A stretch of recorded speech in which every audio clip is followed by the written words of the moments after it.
coming in. It's thundering, so if it starts raining real good, that'll be an excuse for me to get back up in the woods. I found some old man of the woods this morning, bolete mushrooms that is, and so I'm anxious to get back out this afternoon and try to find some more. There's just mushrooms everywhere out there. And then got some sumac. I have wing sumac. There's also staghorn sumac, but I don't have any on this property. But I got a lot of wing sumac, and the berries are now ripe and ready for the picking. So I picked up a blender this morning off of, I don't know, some Facebook site. My wife found it on for $5. Sorry, a food processor, because my blender last year didn't work very good. So this year I'm going to be on it, and I'm going to chop those berries up, and it's a really tart juice that you can make out of those sumac berries. And just make sure you're using wing sumac or staghorn. You're not getting the poison sumac, which typically grows down in southern Missouri and south. I'm in Missouri, obviously, around St. Louis area. And the berries are red because the poison sumac has white berries. So anyhow, I'm going to make a bunch of that today because I love that sumac juice. That stuff is so good. Ready to go get some sumac berries. So I've got my ATV and got my bucket to put sumac berries in. You may be better off getting like a Home Depot bucket or something instead of a transmission fluid bucket, but it's alright. It's going to work out. And so we're going to go get some sumac berries. Got the old tractor all put up, and let's get going. Alright, right here behind me we've got a cluster of wing sumac. I don't know if you can see it or not, but it's got all these berries on there. Okay, and that's what we're harvesting. You can tell that it's wing sumac because it has these wings right here on either side of the stem, kind of between, you know, the leaflets. This entire thing is actually the leaf, and so each one of those individual, what is that, 6, 7, 8, 9 leaflets is just, of course, called a leaflet, because that's the whole leaf right there. And between the leaflets you got these wings that are on either side of that stem, and then you've got these clusters of what were green berries, and now they're nice and red, and you can pop them in your mouth and chew them up, and if they're really tart but have just a little bit of sweetness to them, they're ready to pick. And if you handle them, your hand's going to get a little bit sticky because they do have a little bit of sugar in them. And so that's what we're looking for right there. Sometimes when they get really old, they're all dried up and they've got crusty stuff between them. But even when they're old, I mean, you're still going to soak them in water, so they're still going to make juice. Okay, it's just right now is kind of the prime time to harvest them. It's like the 11th of August or something like right here in Missouri. And so I'm going to harvest some of these berries, and I've got several of these around the farm, and I'm going to hopefully fill this bucket up today. I'll tell you what, best tool that I've ever bought for this farm, by far, is the skid loader. Second best tool, though, is the ATV. You wonder what an ATV is for? What isn't it for? It's for getting high enough to pick sumac berries. That's what it's for. Check that out. That's ridiculous. It's just sumac berries, as far as the eye can see. And I'm almost full already. Have to come back tomorrow with another bucket. Alright, well, I'm back at the truck. That ATV looks like it's... I got my gloves down in there. It's picked a few sumac berries. Got a bucket full. There's still a lot left over there, but there's no need to be a glutton now. I'll be back tomorrow with another bucket probably. Okay, so you can see here I've got my bag of sumac berries. They're a little bit more ripe than the ones that I picked the other day out at the place. And I don't have as many, but even though that they are starting to dry out quite a bit, they're still going to be good for making juice. All right, and these are from the wing sumac, and then I actually found a really nice staghorn sumac location, and so I've got a bag here of staghorn sumac berries that I picked just yesterday as well. They do have a certain little type of beetle that likes to hang out on them and crawl out of them. Now, I haven't washed these up yet, but I intend to wash these up and just spread them out all out on like a cookie sheet and just let them dry a little bit before I use them. But these are really dried out, but it's not going to matter because I'm going to mix water with them when I grind them up and let all that juice, you know, leach out of those berries. But isn't that a beautiful cluster of berries? These things are so pretty. All right, guys, step one of the process. Take your sumac berries home. Tear the berry clusters off of your bigger stems. Throw your bigger stems in the trash, and then keep your smaller clusters with their small stems, and that's fine. And if you want to rinse them off and set them out to dry, you can do that. You can put them in a Walmart bag like I did and keep them in the fridge for an extended period of time. I want to say these berries have been in the fridge for probably going on a week now before I've had time to do it. All right, so all I have here, a handful of so of berries. I'm just going to jam them down in there, filled up about halfway. I've kind of experimented with this a little bit, and I go with 2 cups of water. And all I'm trying to do is just barely cover the tops of the berries. You're going to have to go through this process with whatever blender you have and experiment on your own. I'm going to add a little bit more on this batch and see what works best for you, for your blender. Okay. Now that I've got my water added to the blender, now we're going to blend it. Okay. And let's go with frappe.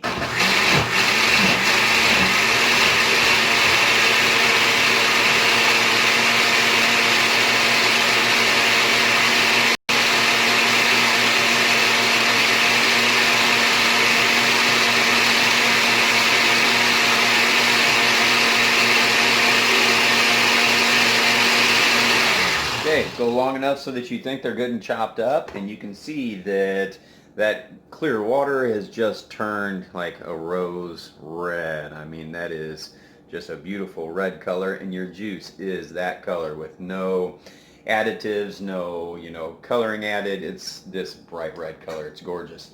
Now I'm going to take this, I'm going to pour it into a big container. So I'm just going to pour this in my big bowl right here. Okay, just going to get all the seeds and stuff out of there, and I might just go ahead and rinse out the remaining seeds and get rid of those because I'm going to filter and strain all this pulp and seeds out and just keep the juice. Okay, now the next step is going to be to try to strain all of your juice off of your berries. Okay, that small batch of berries made this much juice and pulp all together.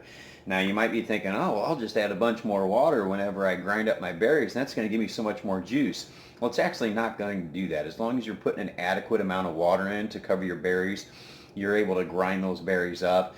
And whatever tartness and juice is going to leach into that water, it's going to leach into that water. And either you're going to have really tart water or you're going to have really weak water, depending on how much water you put in there. Okay, so when you take this juice and all this pulp, and all I'm doing is I'm going to pour it straight through this colander and let that juice just fall right down into the bowl below it. And then I'm just going to kind of mash at the berries a little bit. Okay, just want to mix that up some. Give that a good stir.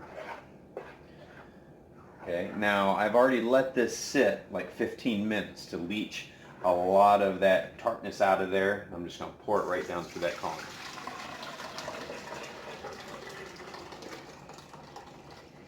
Now I have gone as far as to take all of this pulp and mix it with more water and try to second leach all of that tartness out of there, and it just doesn't work out too well. So whatever tartness leaches out first time, that's pretty much what you're going to get. Alright, so I'm just going to raise this up like that. Okay, I'm going to go ahead and just let this sit a few minutes and let all that water strain down out of there. Okay, it didn't take a couple minutes, it took like 30 seconds. And it's already through there, and so this is what I'm left with. All right, pretty dried out looking mess. I'm just going to use my spoon here. It doesn't have to be a slotted spoon like this, but all I'm doing is pushing on this pulp and forcing that juice down through the holes of the colander. And we're not going to stop there. We're actually going to strain it twice more yet. Okay, next step. Right now you can see that I have all this dried mash in here. Okay, this is all the berries, right? It's all dried up and nasty, and all I'm going to do is throw that away. I'm done with that. Okay, next I'm going to strain it again, and I'm going to strain it through this actual strainer that's made for the task, right? And all I'm going to do is take my juice, and I have a bowl in the sink ready to catch the juice. And I'm going to take this juice here that has a lot of the hairs and the fuzz and stuff like that from the berries all mixed in there. You don't want to drink your juice like that. You don't even want to drink your juice even after it goes through this strainer, because it still has a lot of that stuff in it, and it's just not good for the palate. It's not going to be good.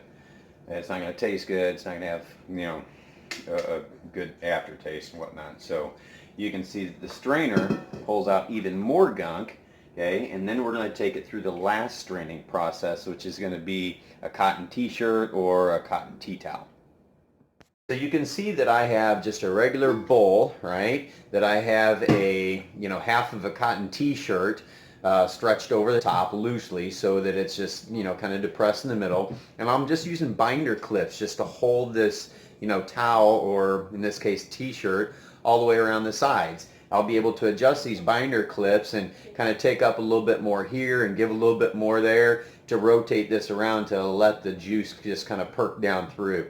Now I've got my juice all in this bowl here. You can see I got a nice big bowl full of juice. And all I'm going to do very simply is pour enough of this liquid in here just to kind of fill this thing up and let it start, just kind of perking down through there. And now this cotton towel takes out a whole lot of those particulates. And I will do this process twice, not just once, but twice to take all that stuff out. And so I'm just going to keep pouring all this juice down in here as much as it's going to take.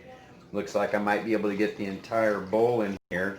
And it'll take a while for this juice to go through this towel because the towel catches a lot. And then it clogs up quick. The pores in the cotton towel clog up real quick with all the gunk that's in that juice. And so that's the whole purpose with moving the towel a little bit further here, a little bit further there. I keep saying towel, but of course it's a t-shirt.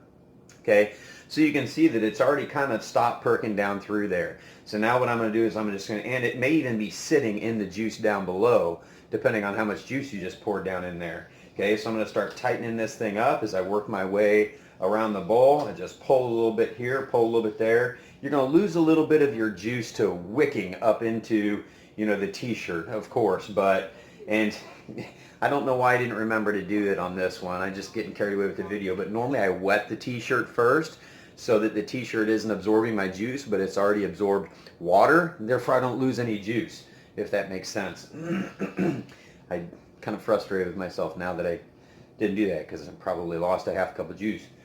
Okay, and that juice is valuable stuff, man. We've got to take care of that stuff. Okay, so all I'm doing is just pulling this towel up around there, and you can see the residue on the sides of this towel, the stuff this thing is, catching and filtering out. You can see it right there on my finger. That's not juice, it's like just sludge. All right, and so I'm going to keep doing this little by little, and if I raise it up and it's almost flat and it's still not sinking through, I'll start pulling a little bit more on one side and start giving a little bit over there. So I, you need to make sure that you start with a big enough piece of t-shirt that you can do that and you have that flexibility. All right, so do this twice.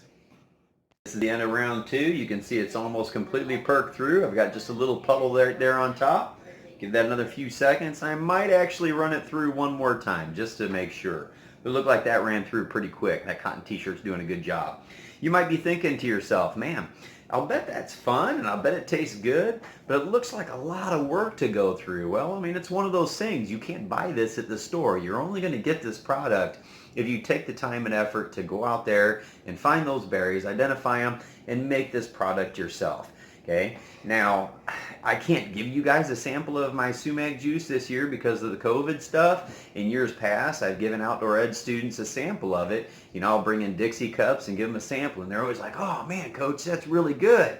And I'd be like, "Can I have a little bit more?" And I'd be like, "No, you can't have any more. That's all you get." I go by the old theory, you give a man a fish and you feed him for a day. If you teach a man how to fish, then he doesn't bug his outdoor education instructor for any more of his fish. I think that's how it goes. All right, I only did it 2 times because there wasn't hardly any sludge in there after the second time, so just did it 2 times. 2 times devour. Sorry, Horton, here's a Who reference. Anyway, look at that juice. Isn't that gorgeous? Now I'm going to go ahead and dilute it down a little bit with some water because this is concentrate right here, and I'm going to mix sugar with it. I don't know how much sugar to tell you to mix with it. I mean, I put a lot of sugar in it, just like if you're making Kool-Aid. It's been a long time since I made Kool-Aid, but I think for 1 packet of Kool-Aid, you put, several cups of sugar in there. So for 4 quarts of this juice, you're probably going to add, 2 or 3 cups of sugar, an equivalent amount that you would normally for Kool-Aid, because this is super tart in its concentrated form. So add sugar to taste. If you add some sugar and it's still way too tart, add some more sugar. It's not a health drink, it's a recreational drink, I guess you'd say. It's like Kool-Aid more than anything else. There's got to be some medicinal benefits to it, but I have no idea what those might be. I imagine it's probably high in vitamin C with its bright red color. But I mean, I really don't know that for sure. All I do know is it's good. And you don't want to do this, which is spill all your juice all over the table when you're getting in a hurry and you pour it too fast, because that's a major Sumac juice foul. All right, we're ready for the final step, and that is to take our juice concentrate and turn it into edible deliciousness. Okay, so I'm going to take my juice here and I'm going to pour it into an actual juice container. Okay, oh, I got to make sure I'm doing this easy. No more Sumac juice fouls. Don't want to lose a single drop. This stuff is precious. All right, I'm going to fill it up about halfway, because I already tasted a little bit of it and it's really tart, which is really good, which means it's going to make great concentrate, but it also means we're going to have to dilute it with about 50-50 water. That's the good thing. Whenever you freeze your concentrate, I'll have a whole gallon of concentrate froze. I'll leave a little headspace at the top. I just save milk jugs, right? I just freeze my concentrate in 1 gallon milk jugs. Leave about 1.5 inches of empty air space at the top called headspace, because whenever it freezes, it's going to expand. You don't want it blowing the top and coming out of your milk jug. But you can pull that milk jug out of the freezer in like January and be like, hey, there's 2 gallons of Sumac juice right there. All right, so I've got my Sumac juice diluted with water, and I am going to start adding sugar. 1, 2, 3. All right, let's go with a whole cup right there, and let's see what that does for us. We're going to mix this up good. Okay, we're done mixing. 1 hour later. No, it's actually only been about 30 seconds. Okay, but sometimes it takes a while to get that sugar to dissolve. So that was a whole cup of sugar. My quantities were a little off earlier, but that was a whole cup of sugar for 2 quarts. I believe that's 2-quart container of liquid. All right, now I'm gonna pop the top on that bad boy, and we're gonna pour some juice. Look at that. Tell me that doesn't have a beautiful color.